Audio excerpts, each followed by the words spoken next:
My mother said, "We spent 90% of your savings to buy your sister's house." My sister scoffed, "You didn't need that money anyway."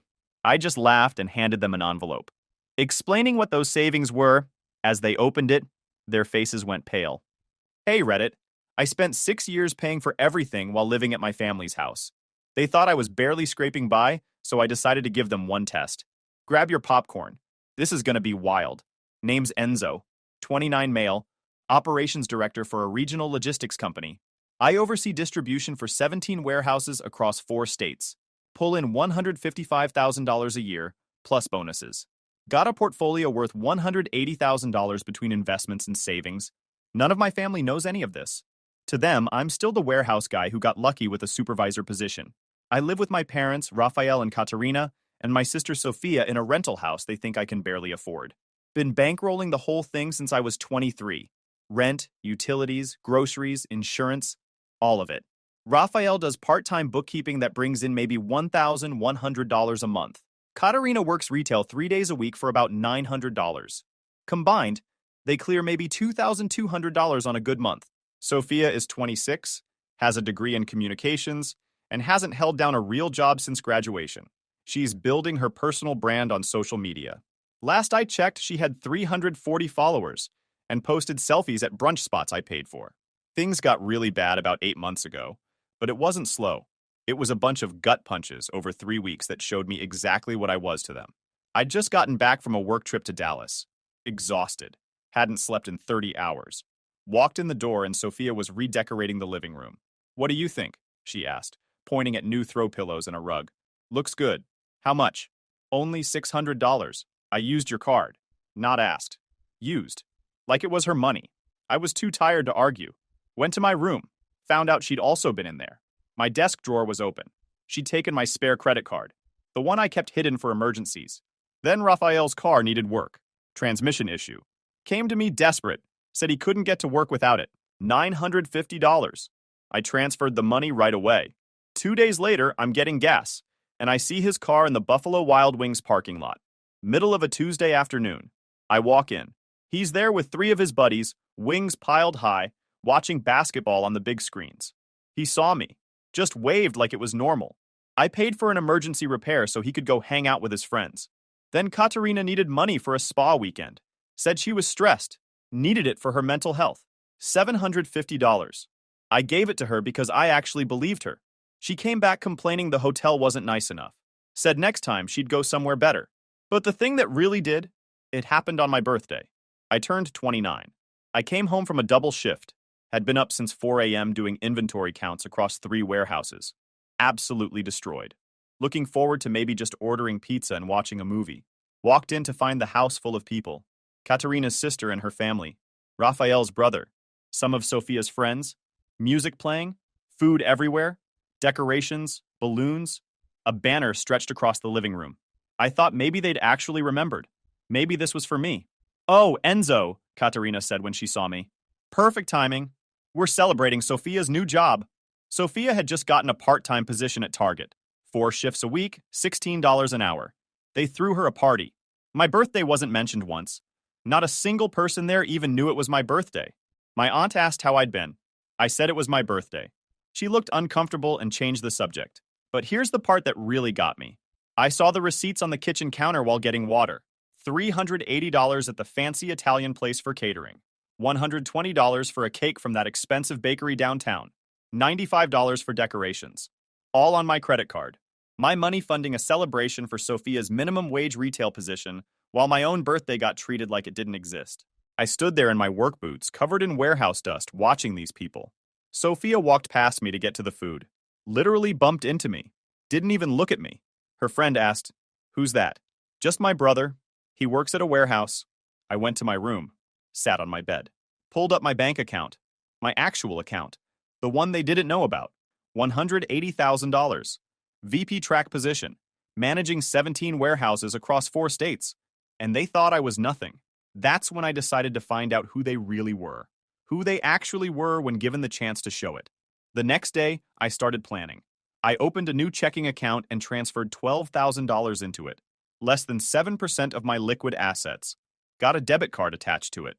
Then I called my old college friend Diego, corporate attorney, smart guy. I need you to draw up some paperwork for me, I said. Account access documentation. Make it thorough and professional. What's this for? I'm giving my family access to money.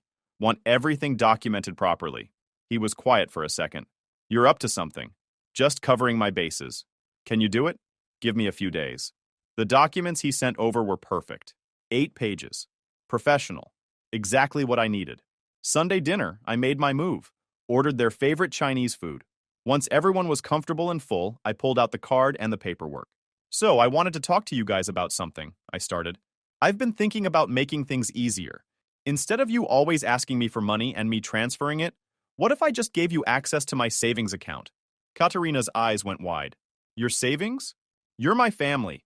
I've got $12,000 in here. It's everything I've managed to save. Figure you can use it for household bills, keep things running smooth. Sophia perked up. 12,000? That's actually pretty good for a warehouse supervisor. I bit my tongue. Let her keep thinking I was still pushing pallets. There's just some paperwork, I said, sliding the stack across the table. Bank requires it for joint account access. Standard stuff. Super boring. Raphael picked it up, squinted at the first page. Account authorization and access agreement. He flipped through the other pages, eyes glazing over. Lot of paperwork for a debit card. Banks, man. Gotta cover themselves. Katerina grabbed a pen. Where do we sign? Bottom of pages 3, 5, and 8. All 3 of you. They signed. Sophia scribbled her name without even looking at the pages. Katerina signed while asking if we had any dessert. 8 pages. They didn't read a single line. Just like that, they had access to what they thought was my entire life savings. I handed them the card. Just use it for household stuff, okay? Necessary things. This is literally everything I have. The lie came out easy. I'd gotten good at lying to them. Had to be, living a double life for 6 years. Of course, honey, Katerina said. We'll be so careful with it. Sophia took the card, looked at it like it was a prize. That same smirk from before crossed her face. None of them asked why I was doing this. They just took. I went to my room and sat on the edge of my bed, pulled up the account on my phone. $12,000. Waiting. I went to bed that night feeling zero guilt. I'd given them a choice. They could respect the boundaries, use the money responsibly, prove they valued me as more than a bank account, or they could show me exactly who they really were. The first month was almost boring. Rent, utilities, groceries, all legitimate. I checked the account every morning. Started thinking maybe I'd been too harsh. Month 2, cracks started showing. $450 at Nordstrom. Sophia came home in designer heels. Job interview, she said. No interview ever happened. $380 at an upscale restaurant. Raphael claimed work was same old boring. Didn't mention his 3-course meal. Month 3, they lost it. $650 at a spa. Katerina came home with fresh highlights and new nails. $520 at Best Buy. A new tablet for Sophia's content creation. $890 at Maggiano's. I drove past that night, saw them at a big table with family friends, appetizers, food everywhere, celebrating something they never mentioned to me. I started screenshotting everything, built a spreadsheet. By month 3, they'd burned through $4,200. Katerina would ask about my day while wearing $200 earrings. Raphael complained about needing work shoes while watching his new 4K TV. Sophia whined about being broke while tapping her new tablet with professionally done nails. I played along. One night, I came home early from work, found Sophia in my room. She jumped when I walked in, shoving something into her pocket. What are you doing in here? Looking for a phone charger. She walked past me without making eye contact. Her face was guilty. Later, I checked my desk drawer. My old pay stubs were slightly out of order. The ones from when I first started at the warehouse, back when I was making $32,000 a year. She'd been snooping, maybe trying to figure out how much I actually made, probably trying to calculate how much more money she could squeeze out of me. The drawer where I used to keep current documents was empty now. I'd learned years ago to keep anything important away from them. I moved all my real financial documents to a safety deposit box the next day. Bank statements, tax returns, investment portfolios. Everything that showed what I actually earned went into a secure location they'd never access. The lies kept getting bigger. Katerina mentioned needing gas money, then showed up with grocery bags from Whole Foods. Raphael said he was working overtime, but I'd see his car parked at home during hours he claimed to be at the office. Sophia started talking about her influencer career like it was a real job. posted photos with sponsored product tags, except nothing was actually sponsored. Just items she'd bought with my money, pretending brands sent them to her. I watched it all, documented it all, said nothing. Must be nice to have savings, Sophia said one night. It's not much, I said. But it's something, she smirked. Not for long at this rate. Something in me went cold. I looked up from my plate. She was staring right at me, daring me to say something. My hand tightened around my fork. I could end this right now. Could tell her exactly how much I made. Could watch that smirk disappear. But that wasn't the plan. I needed to see how far they'd go. Needed them to bury themselves completely before I pulled the trigger. So I just smiled. Yeah, guess I should have saved more. She went back to her tablet. Didn't even register that I'd spoken. I almost laughed. She had no idea how right she was. By the end of month 4, they'd burned through $6,800. More than half the money gone. They stopped asking me for money directly. Just used the card. Stopped pretending the purchases were necessities. They'd crossed a line somewhere in month 3 and never looked back. Raphael started talking about retirement like it was close. He was 56, nowhere near retirement age, but he'd mention it over dinner. Then Sophia screwed up. She left her laptop open on the kitchen table. Real estate search results. Maryvale listings. Houses in the $180,000 to $200,000 range. Down payment calculator showing $5,500 needed. A spreadsheet calculating monthly payments. Exact amount that would be left in the account after their month 4 spending spree. They weren't just planning to use my money. They were planning to use all of it. I took photos of her screen, added them to the folder. The folder was getting thick. 5 months of documentation. Every lie, every purchase, every conversation where they talked about me like I was stupid, every time they treated me like I was invisible. Month 5 rolled around and the account dropped below $5,000. I started hearing them talk late at night. We should use the rest for the down payment, Katerina said. What if Enzo asks? Raphael's voice. He gave us the card. A house is a household expense. Sophia chimed in. Plus, once we have the house, he can move out. He's 29. Kind of weird he still lives at home. I stood in the hallway, phone out, recording every word. Let them dig deeper. She called me weird for living at home. I paid the rent. I paid the utilities. I paid for the food in the fridge and the cable she was probably watching right now. I'd spent 5 months staying calm, staying cold. Then I stopped the recording. The next week, they started looking at houses, talking about square footage and neighborhoods, discussing paint colors like they'd already bought the place. Then the realtor calls started. I'd hear Katerina on the phone in hushed tones, asking about inspection timelines, discussing closing costs. They were serious. One Saturday, they all left together, dressed nicer than usual, and said they were going to brunch. I watched them drive toward Maryvale instead. I followed them, kept my distance, watched them meet a realtor outside a rundown 3-bedroom house with bars on the windows, watched Sophia take selfies in what would be her room. They spent an hour there, planning their new life. The account balance, $4,800. I pulled up the listing that night, $190,000. Down payment needed, $5,700 minimum. They were short, by about $900. 2 days later, another charge hit, $920. Cash advance. They'd pulled cash from the account to make up the difference. The balance dropped to $3,880. I knew what was coming. They'd drain every penny for that down payment, then come to me asking to keep paying their bills. Except this time, they'd have a house. That's what they thought, anyway. I mentioned to Charlie what was coming. They're really going to buy a house with your money? Looks like it. Heard them talking about it last night. What are you going to do? Wait and see. The Saturday it happened, I was at the gym when Sophia texted me. Family meeting at 4. Important news. I took my time getting home. Stopped for a protein shake. Let them get excited about their news. Sat in my truck in the driveway for a full minute. 5 months. I'd watched them spend my money for 5 months. Watched them lie to my face. Watched them celebrate Sophia's minimum wage job on my birthday with my credit card. And now they were going to tell me they bought a house. When I walked in, they were all sitting in the living room, papers spread on the coffee table. Official-looking documents with a real estate company logo. Time for the show. They were practically vibrating with excitement. Katerina had this huge smile. Raphael kept fidgeting with the papers. Sophia couldn't stop checking her phone, probably ready to post about it online. Sorry I'm late. What's going on? Raphael cleared his throat. Son, we wanted to talk to you about a decision we made. An investment in our family's future. We bought a house, Sophia blurted out. I acted confused. You what? Katerina jumped in. Well, we made a down payment. It's a wonderful 3-bedroom place in Maryvale. Perfect for Sophia to finally have her own space. Maryvale, one of the roughest parts of Phoenix. Property values had been dropping for 6 years straight. Crime rate through the roof. They couldn't have picked a worse investment if they tried. I picked up the mortgage documents. Everything was there. Purchase price $190,000 for a house probably worth $160,000.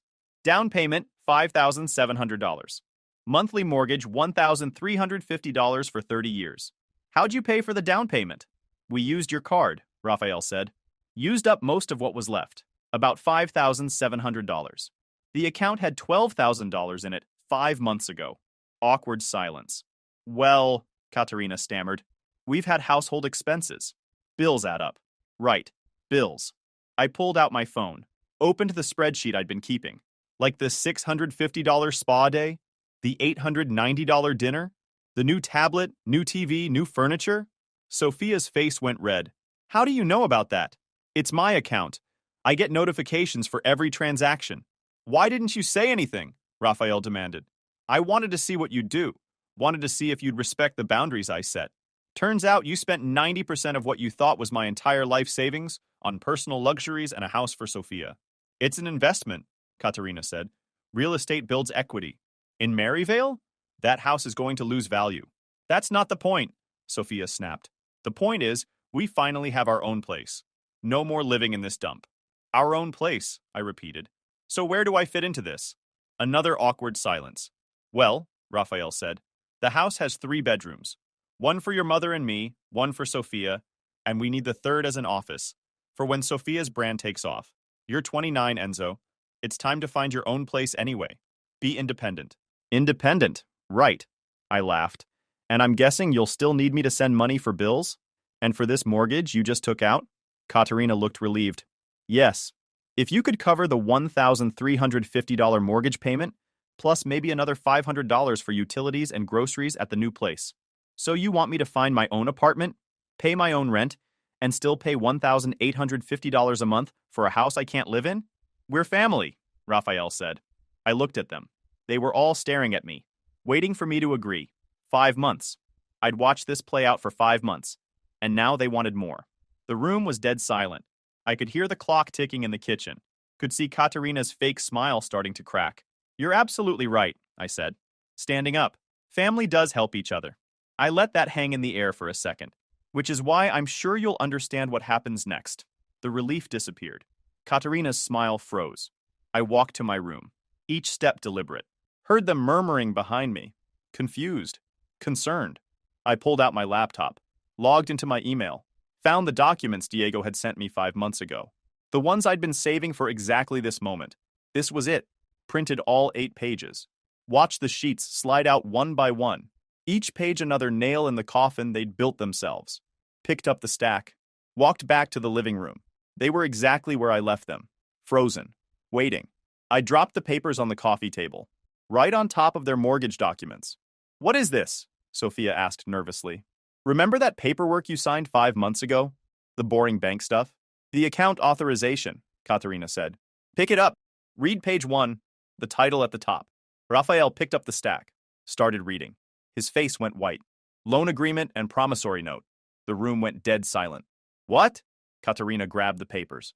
I pulled out my phone, started reading from my copy. Page 1, paragraph 2. Borrower acknowledges receipt of loan funds in the amount of $12,000 from lender, with repayment terms outlined herein. Page 3. Right above where you signed, borrower agrees to repay the full loan amount plus 7% annual interest within 12 months of first withdrawal. Page 5. Another section you signed under. Monthly payments of $1,100 are due beginning 30 days after initial withdrawal. This is fake, Sophia said, but her voice was shaking. You're making this up. I handed Raphael my phone with the PDF open. Every page. 8 pages total. You signed pages 3, 5, and 8. All 3 of you. Right under clauses that explicitly use the words loan, borrowed funds, and debt obligation. Katerina was flipping through the pages frantically. But you said it was account authorization. You said it was for bank access. I said it was paperwork for giving you access to the account. which it was. You assumed the rest, and you signed without reading. You tricked us, Sophia screamed. I gave you 8 pages of clearly outlined terms. Every single page says loan agreement at the top, in the header, on every page. You didn't read it. That's on you. Raphael stood up, face turning red. No court would enforce this.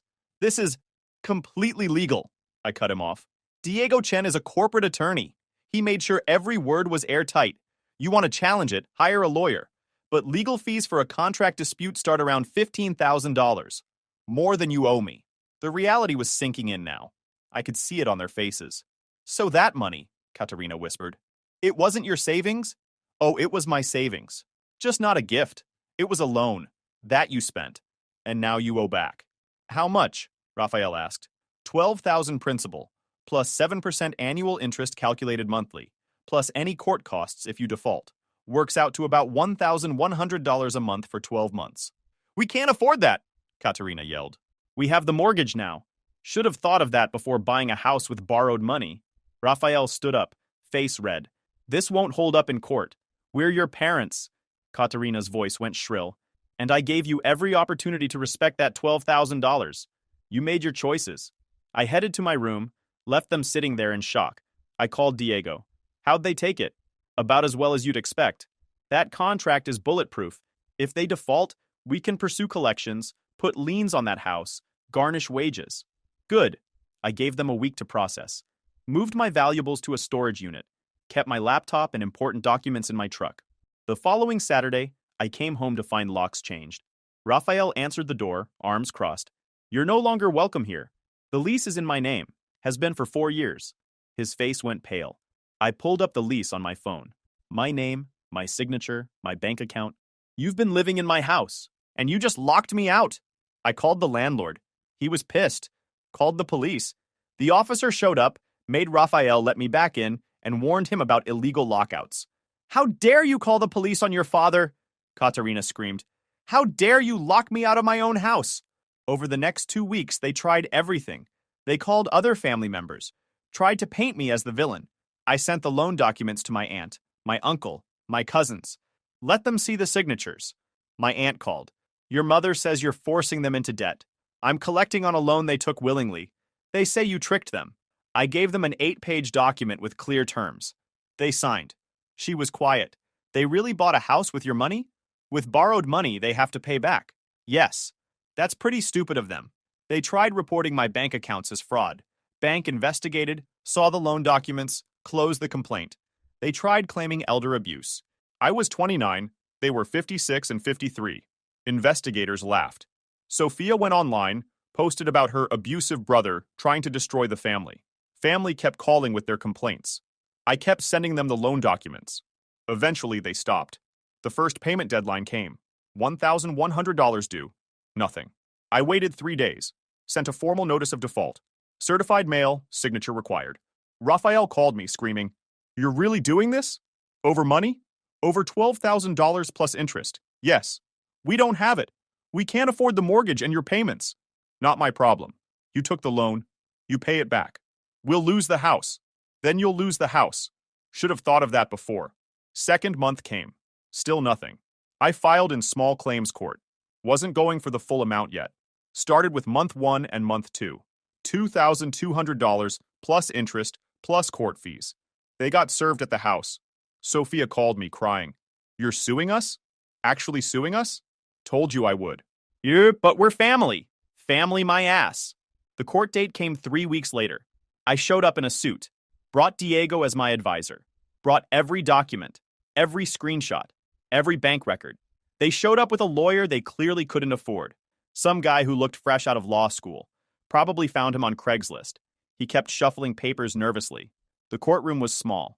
County courthouse. Small claims division. Just the judge, a clerk, and us. Fluorescent lights humming overhead. Plastic chairs. The smell of old coffee and legal documents. Judge was in his 60s. He took one look at the stack of documents Diego laid out, and I knew we'd already won. Their lawyer tried the sympathy angle. Talked about family bonds and misunderstandings and how the document was confusing. The judge flipped through the loan agreement while the guy talked. Stopped on page 3 where all 3 of them had signed directly under a paragraph that said, Borrower acknowledges receipt of loan funds. The judge looked up. This seems pretty clear to me. Their lawyer pivoted to the spending, tried to argue household expenses, family needs, reasonable use of funds. Diego didn't even stand, just slid across the bank statements with my highlighted notes. The $890 dinner at Maggiano's, the $650 spa day, the $520 tablet. The judge's eyebrow went up with each page. He lingered on the Nordstrom receipt, the Sedona weekend, the Best Buy splurge. These are household expenses? The judge asked. Their lawyer had no answer, just stood there looking like he regretted taking the case. The whole thing took maybe 15 minutes. Judgment for the plaintiff, $2,200 plus 7% interest, plus $850 in court costs and fees. Next case. Raphael looked like he was going to pass out. Katerina was already crying. Sophia just stared at the table. Charlie met me for dinner that night. You really took them to court? And I won. How do you feel? Honestly, pretty good. They spent 6 years treating me like garbage. 6 years of entitlement and demands. I gave them one test. One chance to show basic decency. They failed. Now they pay for it. They're going to hate you forever. They never loved me to begin with. They loved my wallet. Now the wallet's closed. The judgment scared them straight for exactly 1 month. They scraped together $1,100, made a payment, probably borrowed it from someone. Then nothing. I waited another month, filed again. Another judgment, another $1,100 plus interest and fees. This time, Raphael tried to negotiate, called me from a number I didn't have blocked. We need to talk about a payment plan. There is a payment plan. It's in the loan documents. $1,100 a month. We can't afford that and the mortgage. Sell the house. We just bought it. Then you made a terrible financial decision. You're destroying our lives. I'm collecting a debt you legally owe. You're destroying your own lives. He hung up on me. 2 weeks later, Charlie called. Dude, I'm showing a property in Maryvale. Guess whose house is about to go into foreclosure? Already? They're 3 months behind on payments. Bank's filing next week. That was fast. That's what happens when you bite off more than you can chew. The foreclosure notice went public. The house sold at auction 6 weeks later. Some investor bought it for $155,000. My family lost their $5,700 down payment and got stuck with all the closing costs. They moved to a rental, 2-bedroom apartment in a rough area. The 3 of them crammed into 900 square feet. Katerina had to get a second job. Raphael picked up weekend shifts.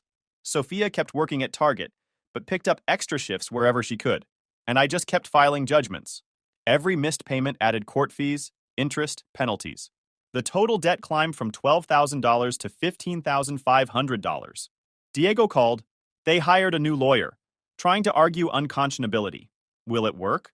Not a chance. Fair interest rate, clear terms. They spent the money on luxury items. No court's going to feel sorry for them. The hearing was set for 2 months out. I wasn't worried. In the meantime, I moved into my new place. Got a nice 2-bedroom condo in Scottsdale. Modern, clean, quiet. $2,200 a month. Paid a year up front in cash. Set up my office in the 2nd bedroom. Started working from home 2 days a week. Life was good. Met a woman named Allison through a work event. She was in supply chain management. Smart, independent, had her own money. We clicked, took a trip to San Diego for a weekend, stayed at a nice hotel, ate at great restaurants. Meanwhile, my family was falling apart. Raphael developed high blood pressure from the stress. Katerina's hair went gray. Sophia gained weight from eating cheap food and working on her feet. They tried one more time to get family on their side. Hosted a dinner, invited everyone, told their sob story. No one was buying it after seeing the signed documents. The hearing came. Different judge this time. Their lawyer was better this time. Actual firm letterhead, not some solo practice. He came prepared with arguments about unconscionability and family dynamics and undue influence. Diego brought the same evidence. The contract with loan agreement headers on every page. The signed paragraphs acknowledging debt. The bank statements showing spa days and designer purchases. The judge took 15 minutes to review everything. Judgment for plaintiff, full amount owed plus accrued interest and all court costs. Defendants have 30 days to satisfy the debt or wage garnishment begins. Raphael tried to argue. Your Honor, we can't possibly. Then you should have read what you were signing. They walked out in silence. I went to dinner with Allison. Told her the whole story. You really took your family to court? Twice. That's pretty hardcore. I'm done being used. She smiled. I respect that. 30 days came and went. No payment. Diego filed for wage garnishment. Within 2 weeks, 25% of Raphael's paycheck was being redirected to me. Katerina's too. Even Sophia's minimum wage checks got hit. The garnishment process was brutal. Every employer they had received official court orders. The money came out before they even saw their paychecks.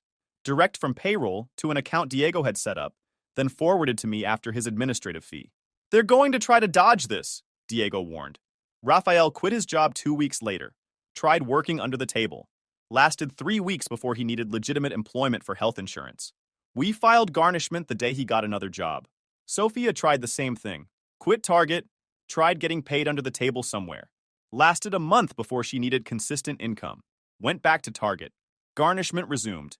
They were making maybe $4,500 a month combined. After garnishment, they took home $3,375. After utilities, car insurance, gas, food, they were clearing maybe $800 a month.